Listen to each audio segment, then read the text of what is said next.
الحمد لله نحمده ونستعينه ونستغفره ونعوذ بالله من شرور أنفسنا ومن سيئات أعمالنا من يهده الله فلا مضل له ومن يضلله فلا هادي له ونشهد أن لا إله إلا الله ونشهد أن محمدا عبده ورسوله أما بعد فأعوذ بالله من الشيطان الرجيم بسم الله الرحمن الرحيم يسألونك عن الأنفال قل الأنفال لله والرسول فاتقوا الله وأصلحوا ذات بينكم وأطيعوا الله ورسوله إن كنتم مؤمنين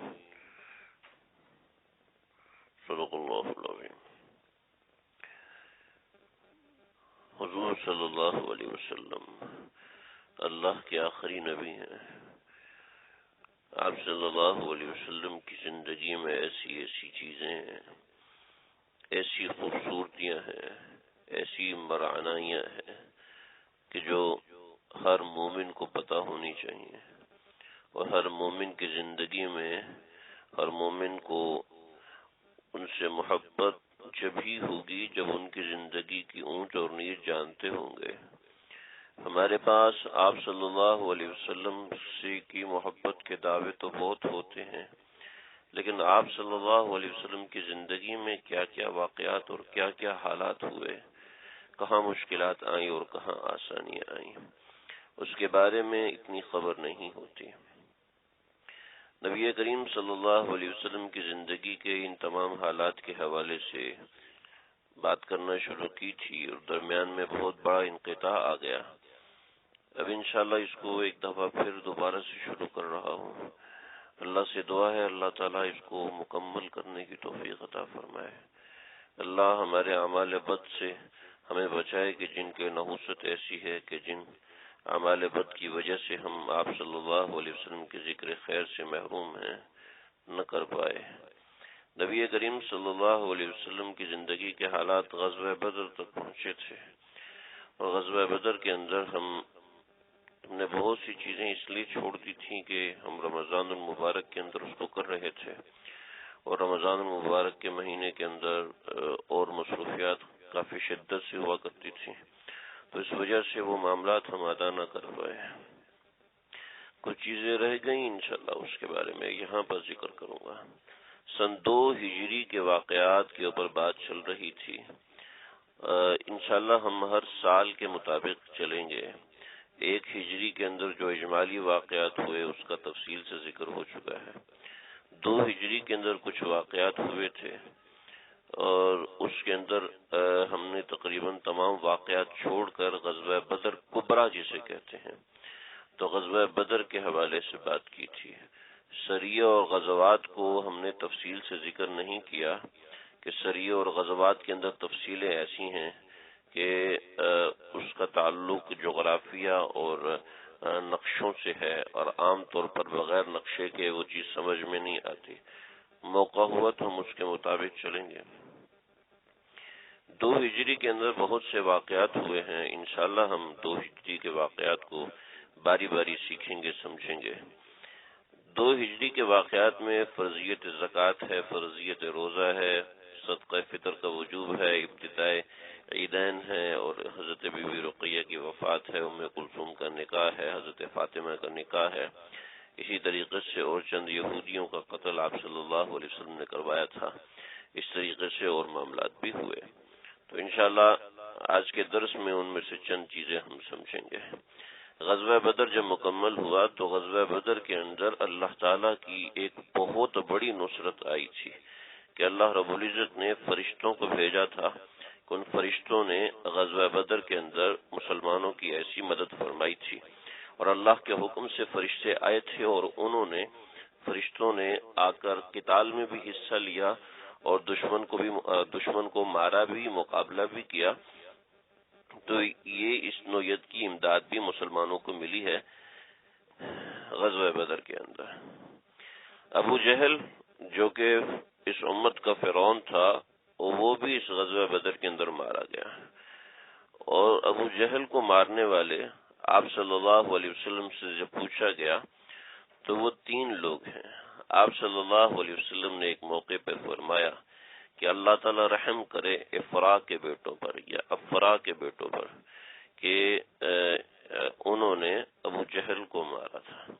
معاذ بن عمر بن جنبوح اور معوذ بن عمر بن جنبوح، یہ دونوں حضرت عبد الرحمن بن عوف رضی اللہ تعالیٰ عنہ کے ساتھ کھڑے تھے، اور انہوں نے جب عبد الرحمن بن عوف رضی اللہ تعالیٰ عنہ سے پوچھا کہ چچا جان آپ بتائیے کہ ابو جہل کہاں ہے، تو حضرت عبد الرحمن بن عوف فرمانے لگے کہ میں نے دیکھا کہ جنگ ہو رہی ہے، اور جنگ میں دائیں بائیں اگر مضبوط لوگ ہوں تو اس سے مدد مل جاتی ہے، اگر کہ آدمی اگر کمزور پڑ رہا ہے تو دائیں بائیں سے حفاظت ہو جاتی ہے، کہ دائیں اچھا آدمی تو اس کو آواز دے دی، اور بائیں اچھا آدمی ہے تو اس کو آواز دے دی۔ تو میں نے دیکھا کہ میرے دونوں طرف 2 نوجوان لڑکے جو بالکل جوانی کی دہلیز پر تھے، یعنی 15 16 17 سال ان کی عمر تھی، تو افرا ان کی والدہ کا نام ہے، اس وجہ سے ان کو ابن افرا کہتے ہیں۔ اصل میں تو اولاد حضرت عمر بن جنبوح کی تھی۔ عمر بن جنبوح کا ذکر انشاءاللہ ہم غزوہ احد کے اندر پڑھیں گے تفصیل کے ساتھ۔ تو حضرت معوذ اور حضرت معاذ، ہمارے بچوں کو سبق سیکھنا چاہیے کہ ہم دشمن سے نہیں ڈرتے، چاہے دشمن کتنا ہی خطرناک کیوں نہ ہو۔ ان دونوں نے پوچھا کہ چچا جان ابو جہل کہاں ہے، تو کہنے لگے کہ تمہیں ابو جہل سے کیا مطلب ہے؟ اگر ہم نے سنا ہے کہ وہ نبی کریم صلی اللہ علیہ وسلم کی شان میں گستاخی کرتا ہے، اور ہم نبی کریم صلی اللہ علیہ وسلم کے گستاخ کو ہرگز نہیں چھوڑیں گے، لہٰذا آپ ہمیں بتائیں کہ ابو جہل کہاں ہے۔ نبی کریم صلی اللہ علیہ وسلم نے ایک مرتبہ ابو جہل سے کہا تھا اولا لک فاولا ثم اولا لک فاولا، کہ تیری کمبختی پر کمبختی آنے والی ہے، لیکن یعنی تیری کمبختی صرف کمبختی نہیں ہوگی بلکہ تجھ پر مصیبت در مصیبت آنے والی ہے۔ تو ابو جہل نے کہا تھا کہ تم اور تمہارا رب میرا کچھ بگاڑ نہیں سکتے، میں اس وادی کے لوگوں میں سب سے زیادہ باعزت و بلند مرتبہ آدمی ہوں۔ تو پھر اللہ نے قرآن اس کے بعد اتارا فلا صدق ولا صلی ولکن کذب وتولی، نہ وہ سچ بولتا ہے اور نہ وہ نماز تصدیق کرتا ہے، ولکن کذب وتولی، بلکہ وہ جھوٹ بولنے والا ہے اور پیٹھ پھیرنے والا ہے۔ ثم ذهب الى اهله يتمتع، اور پھر وہ ناز کرتا ہوا اتراتا ہوا ایسے کرتا ہوا اپنے گھر چلا جاتا ہے۔ چنانچہ اس نے یہی کہا کہ اس وادی میں سب سے زیادہ باعزت اور سب سے بلند مرتبہ آدمی تو میں ہوں، لہذا تم جو کر سکتے ہو کر لو۔ تو نبی کریم صلی اللہ علیہ وسلم نے اس کے جواب میں یہ کہا تھا۔ تو عبد الرحمن بن عوف نے جیسے ہی ابو جہل کو آتے ہوئے دیکھا کہ اس نے زرہ پہنی ہوئی تھی اور چاروں طرف سے لوہے میں جکڑا ہوا تھا، اس کے لوگوں نے اس کو سنبھالا ہوا تھا، تو معوذ اور معاذ ان دونوں نے ابو جہل کے اوپر حملہ کیا۔ ایک نے ٹانگ پہ حملہ کیا اور دوسرے نے اس کے گھوڑے پر حملہ کیا۔ تو جس شخص نے ٹانگ پہ حملہ کیا، غالباً معاذ نے ٹانگ پہ حملہ کیا، تو وہ گھوڑے سے نیچے گر پڑا، لیکن پھر ہجوم کی وجہ سے یہ دونوں پیچھے ہٹ گئے۔ پھر ابن مسعود رضی اللہ تعالیٰ عنہ فرماتے ہیں کہ میں نے جنگ بدر میں ابو جہل کو نیچے پڑا ہوا دیکھا۔ طبرانی کی کتاب جو معجم الکبیر ہے، خود ابن مسعود کی روایت ہے، وہ فرماتے ہیں کہ جب میں ابو جہل کے پاس پہنچا تو وہ زمین پر پڑا تھا اور اس کے پاس اس کی تلوار تھی جو بڑی عمدہ قسم کی تھی۔ فرماتے جب میری تلوار جو تھی وہ نہایت چھوٹی تھی اور اتنی اچھی نہیں تھی، چنانچہ میں اس کی کھوپڑی پہ ٹھوکریں مارنے لگا۔ جب وہ بے ہوشی کے عالم میں ہوا تو اس کی تلوار اس کے ہاتھ سے نیچے گر پڑی۔ پھر میں نے اس کو اٹھایا، تو اس کے اٹھانے کے بعد میں نے اس نے مجھ سے پوچھا کہ بھئی کیا معاملہ ہوا؟ کیا تو مکے میں ہماری بکریاں نہیں چراتا تھا؟ تجھے تو شکست ہوئی ہوگی۔ تو کہنے لگے نہ مجھے شکست نہیں ہوئی، اللہ رب العزت نے ایمان والوں کو ہمت دی، ایمان والوں کو عزت دی، چنانچہ اللہ رب العزت نے ہمیں فتح عطا فرمائے۔ لگے کہ پھر میں نے ابو جہل کو قتل کیا، اور قتل کرنے کے بعد بعض روایتوں میں کہ اس کی گردن نبی کریم صلی اللہ علیہ وسلم کے سامنے اس کا سر پیش کیا گیا، لیکن دوسری روایات کے اندر صحیح جو روایات ہیں ان روایات میں یہ بات بالکل مضبوط اور ٹھوس طریقے سے لکھی ہوئی ہے کہ نبی کریم صلی اللہ علیہ وسلم کے سامنے کبھی کسی کافر کا سر پیش نہیں کیا گیا۔ صرف ایک مرتبہ سیدنا ابوبکر صدیق رضی اللہ تعالیٰ عنہ کے سامنے کسی کافر کا سر پیش کیا گیا تھا، جو کافر بھی تھا اور باغی بھی تھا، تو آپ نے اس کو سخت ناپسند فرمایا تھا کہ یہ بات بالکل ٹھیک نہیں ہے۔ حضرت بن مسعود فرماتے ہیں کہ اس کے جسم پہ بہت زبردست قسم کی زرہ تھی، تو میں نے وہ زرہ اتارنے کی کوشش کی تو میں نے دیکھا کہ ابو جہل کے جسم کے اوپر کوئی نشان نہیں ہے۔ لہذا کسی کو یہ پریشانی ہو کہ جو معاذ نے ابو جہل کی ٹانگ پہ حملہ کیا تو ٹانگ کے اوپر زرہ تھی، لیکن اس کے دھچکے سے ابو جہل نیچے تو گرا لیکن اٹھ نہیں پایا۔ نبی کریم صلی اللہ علیہ وسلم نے ارشاد فرمایا کہ جو میں نے روایت پڑھی تھی اس کے ساتھ ایک اور روایت ہے، نبی کریم صلی اللہ علیہ وسلم نے فرمایا کہ میدان بدر کے اندر اللہ رب العزت نے فرشتوں کی مدد فرمائی تھی، چنانچہ ابو جہل کو قتل کرنے والے معوذ، معاذ اور کچھ فرشتے تھے، اور اس کے ساتھ ابن مسعود رضی اللہ تعالیٰ عنہ تھے، کہ ان چاروں نے یعنی فرشتے بھی شامل تھے۔ تو ابن مسعود فرماتے ہیں کہ ابو جہل کی لاش پر جب میری نظر پڑی تو میں نے دیکھا کہ اس کے جسم پر کہیں زخم کا نشان نہیں، البتہ جلنے کے نشان ہے، یعنی اس کی گردن پر، ہاتھوں پر، مونڈوں پر ورم آیا ہوا تھا۔ بعض روایت میں سبز رنگ کا تھا، بعض روایت میں سیاہ رنگ کا تھا، جو کہ جلنے کی وجہ سے آتا ہے، یعنی کبھی کوڑا پڑتا ہے تو جسم پہ نشان بن جاتے ہیں، تو وہ نشان سبزی مائل ہوتے ہیں لیکن اصل سبز رنگ کے ہوتے ہیں، لیکن اصل وہ سیاہی مائل ہوتے ہیں، تو اس وجہ سے کسی روایت میں اس کو سبزی کہہ دیا، کسی میں اس کو سیاہی کہہ دیا۔ تو ابو جہل آپ صلی اللہ علیہ وسلم کے سامنے جب ابو جہل کی اطلاع ملی اور آپ صلی اللہ علیہ وسلم پوچھ بھی رہے تھے کہ ابو جہل کہاں ہے، ابو جہل کا پتہ چلاؤ، ابو جہل کا پتہ چلاؤ، اس لیے کہ نبی کریم صلی اللہ علیہ وسلم نے ابو جہل کو اس امت کا فرعون کہا ہے، فرمایا ہر امت کا ایک فرعون ہوتا ہے، اور اس امت کا فرعون ابو جہل ہے، جس کو اللہ نے فرشتوں کے ذریعے سے بہت بری حالت میں قتل کروایا۔ اللہ تو یہ اللہ رب العزت نے مسلمانوں کا سب سے بڑا دشمن ابو جہل جو ہے وہ اس طریقے سے قتل ہوا۔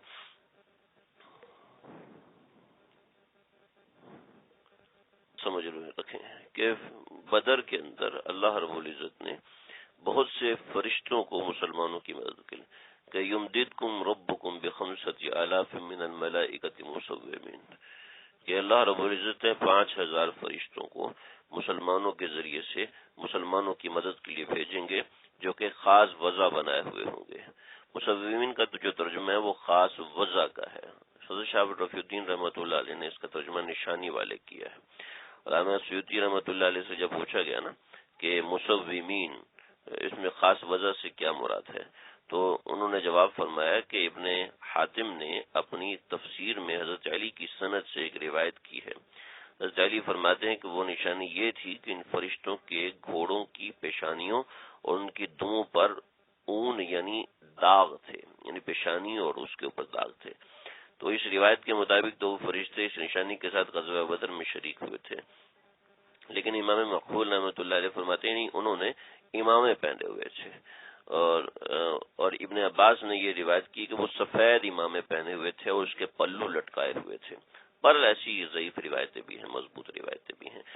تو ایسے ہی حضرت جبریل علیہ الصلوۃ والسلام کا جو گھوڑا تھا اس کا نام تھا حیزوم، اور کئی لوگوں نے اس حیزوم کی آواز سنی تھی کہ اقدم حیزوم، یہ اقدم حیزوم کہ حیزوم آگے بڑھو، اور یہ حضرت جبریل علیہ الصلوۃ والسلام کا گھوڑا تھا۔ اور بھی بہت سی باتیں ہیں اس کے اندر نکل سکتی ہیں، اور اس میں اللہ رب العزت نے جو مسلمانوں کی مدد فرمائی، اور بھی آندھی کے ذریعے سے مدد فرمائی، بادل کے ذریعے سے مدد فرمائی، فرشتوں کے ذریعے سے مدد فرمائی، ایسے ہی غزوہ بدر کے اندر نبی کریم صلی اللہ علیہ وسلم کے کچھ اور ایسے معاملات سامنے آئے جو کہ عام کتابوں میں نہیں ملتے۔ حضرت عکاشہ رضی اللہ تعالیٰ عنہ ایک صحابی ہیں جن کا نام عکاشہ بن محسن ہے۔ ایسا ہوا کہ یہ جنگ کے دوران ان کی تلوار ٹوٹ گئی، تو آپ صلی اللہ علیہ وسلم نے ان کو ایک لکڑی کا تنا دیا اور فرمایا کہ عکاشہ اس سے لڑو۔ تو حضرت عکاشہ نے وہ لکڑی حضرت صلی اللہ علیہ وسلم سے لی اور پھر لے کے ہاتھ میں بلند کیا۔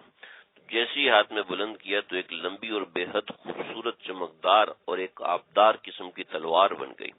حضرت عکاشہ تلوار لے کے دشمن پر ٹوٹ پڑے، یہاں تک کہ اللہ تعالیٰ نے مسلمانوں کو فتح عطا فرمائی۔ اس تلوار کا نام انہوں نے پھر عون رکھ دیا، عون، عین و نون، عون۔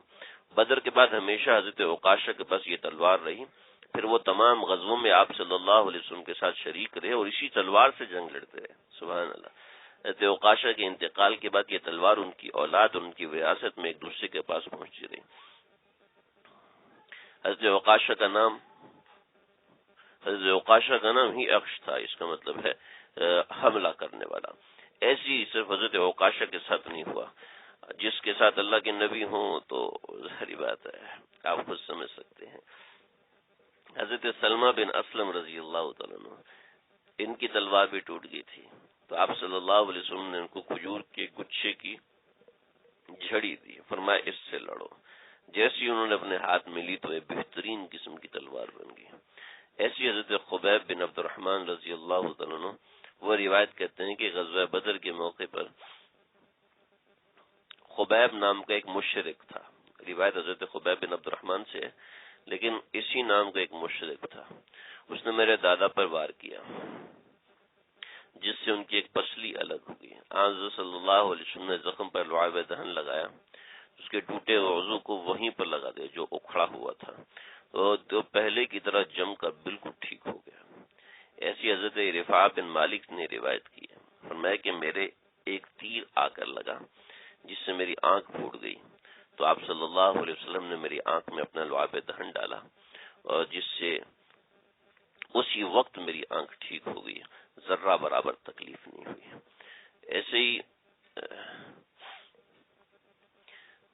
ایسے ہی غزوہ بدر کے اندر کفار کے ساتھ جو معاملات ہوئے اس کی بڑی تفصیل ہے۔ البتہ غزوہ بدر جیتنے کے بعد آپ صلی اللہ علیہ وسلم نے تمام کفار کو جمع کیا، جو جتنے مر چکے تھے ان سب مردار کفار کو جمع کیا، اور حضرت عمر فرماتے ہیں رضی اللہ تعالیٰ عنہ کہ غزوہ بدر ہونے سے پہلے آپ صلی اللہ علیہ وسلم نے مختلف مقامات پہ مختلف نشانات لگوائے تھے۔ فرمایا یہ نشان ہے یہاں پر ابو جہل مرے گا، یہ نشان ہے یہاں امیہ بن خلف مارا جائے گا، یہ نشان ہے یہاں پر فلانا عتبہ مارا جائے گا، یہ شیبہ بن ولید کی قتل گاہ ہوگی، یہ امیہ بن خلف کی قتل گاہ ہوگی۔ تو حضرت عمر رضی اللہ تعالیٰ نے فرمایا کہ اللہ کی قسم جس کے قبضہ قدرت میں ہماری جان ہے، جب میدان جنگ ختم ہوا، یہ حضرت انس فرماتے ہیں کہ جب جنگ ختم ہوئی تو جس جگہ آپ صلی اللہ علیہ وسلم نے اپنا دست مبارک رکھ کر اس جگہ کی نشاندہی فرمائی تھی، کافر اس جگہ سے ایک انچ بھی آگے پیچھے نہیں تھا، ایک ذرہ بھی آگے پیچھے نہیں تھا۔ ایسے ہی امیہ بن خلف کا معاملہ اور آپ صلی اللہ علیہ وسلم نے سارے کفار کو جمع کیا، ابو جہل بھی اس میں شامل ہے، اسی طریقے سے دوسرے لوگ بھی شامل ہیں۔ آپ صلی اللہ علیہ وسلم کے دشمن تھے اور مارے گئے تھے، لیکن آپ صلی اللہ علیہ وسلم نے ان سب لوگوں کو ایک کنویں میں ڈلوایا، تو اس کنویں کے بارے میں جو روایات ہیں وہ قلیب بدر کے نام سے ملتی ہیں، ہم اس کے بارے میں بات کریں گے۔ غزوہ بدر میں مشرکوں کی لاشیں بہت زیادہ تھیں، تو آپ صلی اللہ علیہ وسلم نے گوارا نہیں فرمایا کہ اپنے صحابہ کو ان کے دفن کا حکم فرمائیں کہ صحابہ کو اس سے تکلیف ہوگی۔ اس کے مقابلے میں ان لاشوں کو کھینچ کر ایک کنویں میں ڈالنا بہت آسان تھا، اس لیے آپ صلی اللہ علیہ وسلم نے یہ کنواں بنی نجار کے ایک شخص کا کھودا ہوا تھا۔ تو علامہ سہیلی رحمۃ اللہ علیہ نے لکھا ہے کہ اس کنویں کا وجود مشرکین کے لیے پہلے سے ایک بدشگونی تھا۔ جب پھر اس میں کچھ ایسے واقع، حضرت حذیفہ رضی اللہ عنہ کے والد عتبہ، حضرت حذیفہ رضی اللہ عنہ کے والد جو عتبہ ہیں، تو آپ صلی اللہ علیہ وسلم نے منع فرمایا تھا کہ حذیفہ خبردار تو نے عتبہ کو نہیں ماننا، لیکن عتبہ میدان جنگ کے بالکل ابتدا میں مارا گیا تھا، عتبہ، شیبہ اور ولید بالکل ابتدا میں مارے گئے تھے۔ تو حضرت حذیفہ کو جب عتبہ کو اٹھا کے اس کنویں میں ڈالا، استغفر اللہ، جب عتبہ کو اٹھا کے اس کنویں میں ڈالا تو حضرت حذیفہ رضی اللہ عنہ کا چہرے کا رنگ بدل گیا۔ تو آپ صلی اللہ علیہ وسلم نے فرمایا کہ کیا حذیفہ تمہیں تکلیف ہو رہی ہے؟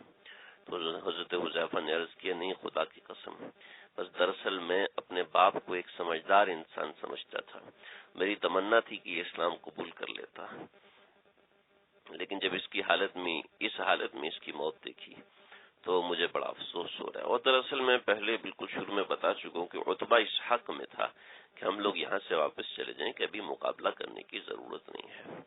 عتبہ کو بھی اس کنویں میں ڈالا گیا، امیہ بن خلف کو اس کنویں میں نہیں ڈالا گیا تھا، اس لیے کہ امیہ بن خلف جو تھا پہلے ہی بہت موٹا تھا۔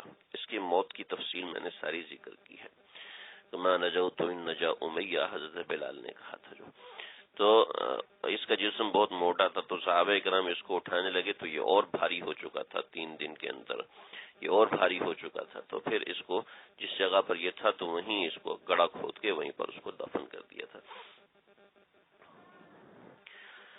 جب مشرکوں کی لاشوں کو گڑھے میں ڈال دیا تو نبی کریم صلی اللہ علیہ وسلم، ایک قول یہ کہ 3 دن کے بعد آپ صلی اللہ علیہ وسلم اس کے کنارے پہ کھڑے ہوئے، رات کا وقت تھا۔ مسلم اور بخاری میں حضرت انس یوں روایت کرتے ہیں، فرماتے ہیں کہ رسول اللہ صلی اللہ علیہ وسلم جب غزوہ بدر میں فتح حاصل ہوئی تو آپ نے اس مقام پر 3 راتیں قیام فرمایا۔ تیسرے دن آپ نے لشکر کو تیاری کا حکم دیا۔ وہاں سے کوچ کرنے کے وقت آپ صلی اللہ علیہ وسلم صحابہ کے ساتھ آ کر اس گڑھے کے کنارے پہ کھڑے ہو گئے، اور پھر آپ نے لاشوں کو مخاطب فرمایا کہ اے فلاں بن فلاں، یعنی کہ نام لیے، اے ابو جہل بن حشام، اے عتبہ بن ربیعہ، اے شیبہ بن ربیعہ، اے امیہ بن خلف۔ حالانکہ امیہ بن خلف اس کنویں میں نہیں تھا، لیکن آپ صلی اللہ علیہ وسلم نے قریب ہونے کی وجہ سے فرمایا، کیا تم نے دیکھ لیا کہ اللہ اور اس کے رسول کا وعدہ سچا تھا؟ هل وجدتم ما وعد ربكم حقا، میں نے اس کے وعدے کو سچ پایا ہے جو اللہ تعالیٰ نے مجھ سے فرمایا۔ بعض سندوں کے ساتھ اس حدیث میں آپ صلی اللہ علیہ وسلم نے ان لوگوں کے نام بھی پکارے ہیں، جس سے بعض روایت میں عتبہ بن ربیعہ بولا، بعض میں عتبہ بن شیبہ بولا، بعض میں فلاں بن فلاں کے الفاظ آتے ہیں۔ تو یہ سب آپ صلی اللہ علیہ وسلم نے ان کو مخاطب کر کے فرمایا تھا۔ تو یہ قلیب بدر کی روایت بڑی مشہور روایت ہے۔ فرمایا کہ تم لوگ نبی کا خاندان ہوتے ہوئے بہت برے ثابت ہوئے ہو، تم مجھے جھٹلاتے تھے جبکہ لوگ میری تصدیق کر رہے تھے، تم نے مجھے وطن سے نکالا جبکہ دوسروں نے مجھے پناہ دی، تم نے میرے مقابلے میں جنگ کی جبکہ غیروں نے میری مدد کی۔ آپ صلی اللہ علیہ وسلم یہ پکار رہے تھے، تو پکارتے سیدنا عمر بن خطاب درمیان میں آئے۔ اللہ جزائے خیر دے حضرت عمر بن خطاب رضی اللہ تعالیٰ عنہ کو، کہ ہر موقع پر ایسی بات فرما دیتے کہ جس سے آگے کی امت کی بڑی اچھی طریقے سے رہنمائی ہو جاتی تھی۔ تو حضرت عمر بن خطاب رضی اللہ تعالیٰ عنہ آئے اور کہنے لگے، یا رسول اللہ، آپ ان مردوں سے بات کر رہے ہیں، یا آپ بات کر رہے ہیں کہ یا عتبہ بن ربیعہ، یا عتبہ بن ربیعہ، یا شیبہ بن ربیعہ، یا امیہ بن خلف، آپ صلی اللہ علیہ وسلم ایسی بات فرمائے؟ تو آپ ان مردوں سے باتیں کر رہے ہیں جو کہ بے روح لاشیں ہیں۔ ایک روایت میں یہ کہ بے روح لاشیں ہیں، اور ایک روایت میں گلی سڑی لاشیں جو گل سڑ چکی ہیں۔ تو آپ نے فرمایا کہ جو کچھ میں کہہ رہا ہوں اس کو تم لوگ اتنا نہیں سن سکتے جتنا یہ سن سکتے ہیں، ہاں یہ ذہن میں رکھو، بس یہ جواب نہیں دے سکتے ورنہ یہ تم سے زیادہ اچھے سے سن سکتے ہیں۔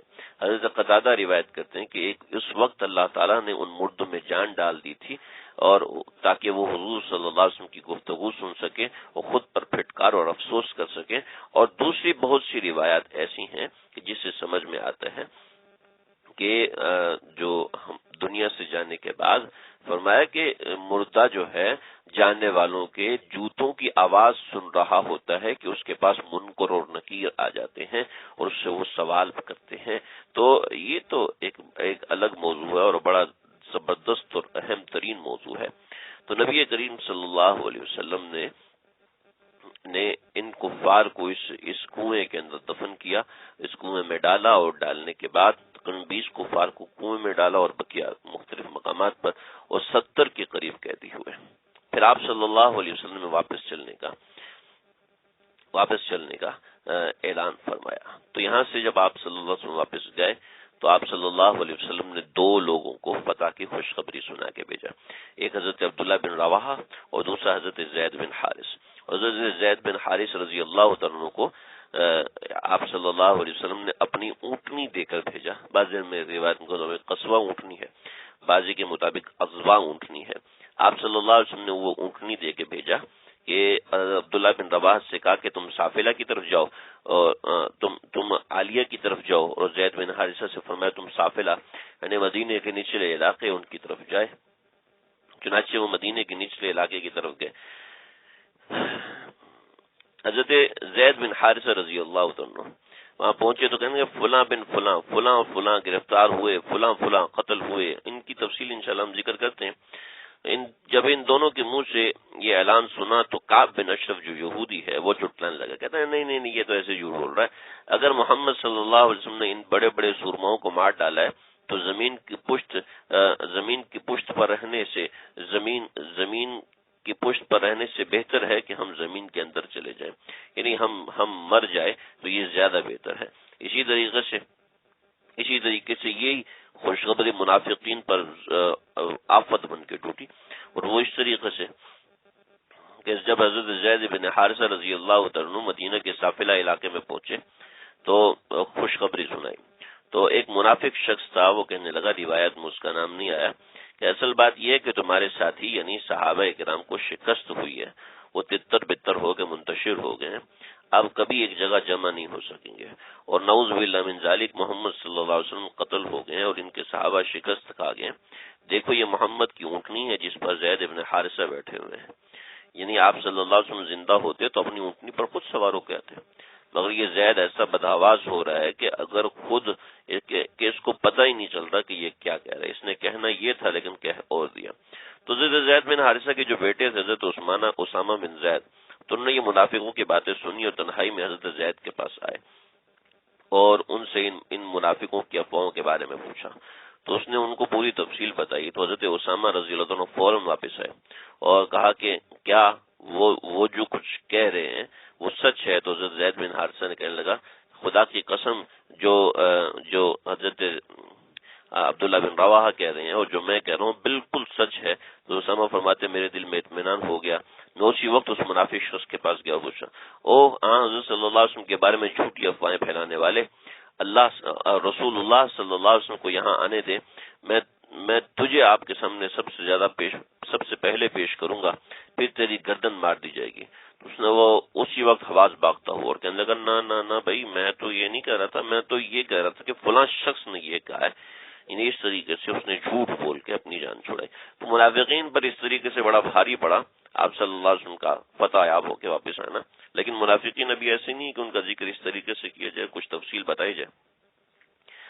جب یہ اعلان مدینہ منورہ میں ہو رہا تھا تو اسی وقت ایسا ہوا کہ حضرت اسامہ بن زید کہتے ہیں کہ فتح کی خوشخبری تو ہمیں یہاں ملی، لیکن اس کے ساتھ آپ صلی اللہ علیہ وسلم کی بیٹیا حضرت رقیہ رضی اللہ عنہ کو دفن کر کے ہم قبر کی مٹی برابر کر رہے تھے جنت البقیع کے اندر. ہم آپ صلی اللہ علیہ وسلم کی بیٹی کو دفن کر چکے تھے. آپ صلی اللہ علیہ وسلم کو جب بتایا گیا کہ آپ کی بیٹی کا انتقال ہو گیا ہے تو کمال ہے نبی کے برداشت اور حوصلے کا. آپ نے فرمایا الحمدللہ، اللہ کا شکر ہے، شریف بیٹیوں کا دفن ہونا بھی عزت کی بات ہے. ہو سکتا ہے نبی کریم صلی اللہ علیہ وسلم کو پہلے وحی کے ذریعے سے اطلاع دے دی گئی ہو کہ آپ کی بیٹی کا انتقال ہو چکا ہے اور اللہ نے آپ کو صبر اور حوصلہ دے دیا ہو. اللہ. تو آپ صلی اللہ علیہ وسلم کی بیٹیا حضرت رقیہ حضرت عثمان کے نکاح میں تھی. حضرت عثمان کا ان سے ایک بیٹا بھی تھا جس کا نام تھا ابو عمر، اور یہ حضرت عثمان کا جو بیٹا تھا اس کا بھی تقریباً 2-2.5 برس میں یا 1.5 برس کی عمر میں، مجھے اس وقت یاد نہیں پڑ رہا، تو ان کا ایسے تھا کہ وہ کھیل رہے تھے تو ایک مرغا آیا اور اس نے چھلانگ ماری اور ان کی آنکھ میں اپنی چونچ ماری. تو اس کی چونچ کے اوپر کچھ گند لگا ہوا تھا جو ان کی آنکھ سے تو نکال دیا، لیکن وہ آنکھ خراب ہوتے ہوتے ایسے ہوئی کہ کچھ عرصہ وہ بیمار رہے اور بیماری کے بعد ان کا انتقال ہو گیا. تو اس وجہ سے حضرت عثمان کو ابو عمر بھی کہتے تھے. عمر عین میم واو را واو عمر. ان کا بیٹا حضرت رقیہ سے تھا. تو نبی کریم صلی اللہ علیہ وسلم کی بیٹیا کے انتقال کے بعد، چونکہ حضرت عثمان داماد تھے آپ صلی اللہ علیہ وسلم کے، تو حضرت عثمان کی جو شادی ہوئی تھی حضرت رقیہ سے، وہ بھی وہی آنے سے ہوئی تھی. چنانچہ ایک روایت میں کہ رسول اللہ صلی اللہ علیہ وسلم نے حضرت رقیہ کی وفات کے بعد حضرت عثمان کو بہت غمگین اور اداس دیکھا. فرمایا کہ کیا بات ہے، تم مجھے بہت رنجیدہ اور مغموم نظر آ رہے ہو. حضرت عثمان نے عرض کیا کہ یا رسول اللہ، کیا مجھ سے بڑا صدمہ بھی کسی پہ پڑا ہوگا؟ آپ کی اور میرے درمیان ایک سسرالی رشتہ تھا، یعنی آپ میرے سسر تھے، میں آپ کا داماد تھا، تو وہ رشتہ ہمارا ختم ہو گیا. تو اس سے بڑھ کے صدمے کی کوئی اور بات ہو سکتی ہے؟ تو آپ صلی اللہ علیہ وسلم سے حضرت عثمان ابھی یہ بات کر ہی رہے تھے تو حدیث میں آتے کہ جبریل علیہ السلام آئے. آپ نے فرمایا کہ یہ جبریل ہیں اور مجھے اللہ کی طرف سے حکم دے رہے ہیں میں اس کی یعنی رقیہ کی بہن ام کلثوم کو اسی مہر پر یہ تمہارے ساتھ شادی کرا دوں. حضرت عثمان کے لیے اس سے بڑھ کے اور کیا بات تھی. چنانچہ آپ صلی اللہ علیہ وسلم نے ام کلثوم کو بلایا اور ان سے نکاح کروا دیا. حضرت ام کلثوم کا نکاح کرنے کے بعد آپ صلی اللہ علیہ وسلم کے پاس گئے تو پوچھا کہ اے بیٹی ابو عمر یعنی عثمان کہاں ہے؟ تو حضرت ام کلثوم نے عرض کیا کہ کسی کام سے گئے ہیں. حضرت عثمان رضی اللہ عنہ کا جو گھر تھا وہ آپ صلی اللہ علیہ وسلم کے گھر کے بالکل سامنے تھا. یعنی آج بھی جہاں باب السلام ہے تو باب السلام کے بالکل سامنے اگر آپ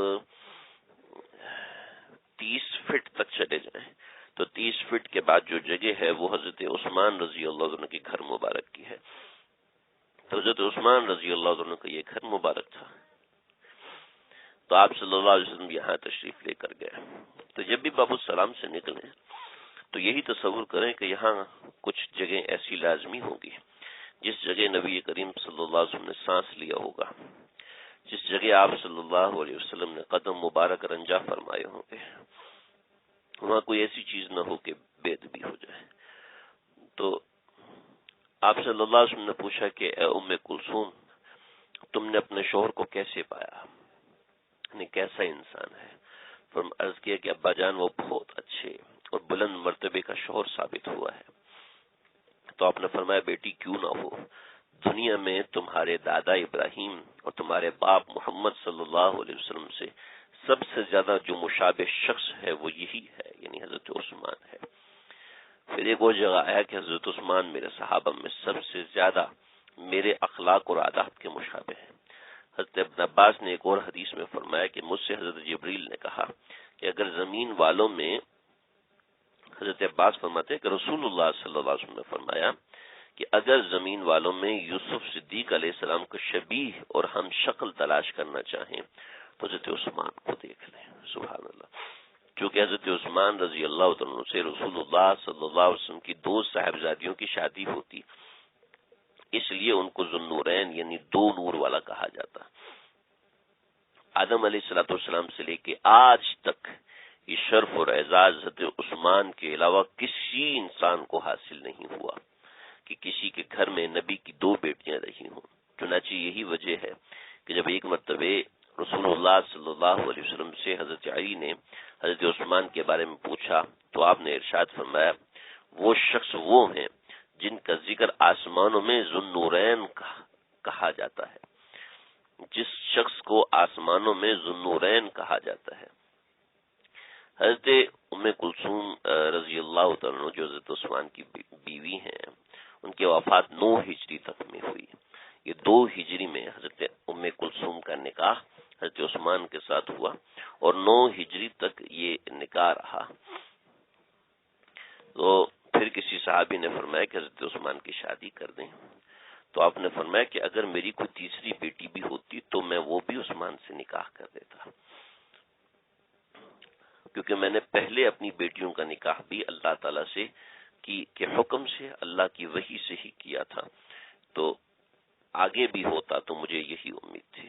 پھر ایک روایت میں فرمایا کہ اگر میری 40 بیٹیاں بھی ہوتی تو میں ایک کے بعد ایک ان سب کو تم سے بیعہ دیتا، یہاں تک کہ کوئی بھی باقی نہ رہتی۔ حضرت عثمان کی جو والدہ ہے حضرت عروہ بنت عبد المطلب، یہ رسول اللہ صلی اللہ علیہ وسلم کی پھوپھی ہیں، آپ صلی اللہ علیہ وسلم کے بھائی کے والد جو حضرت عبداللہ ہیں ان کی جڑواں بہن تھی۔ تو یہ حضرت عثمان رضی اللہ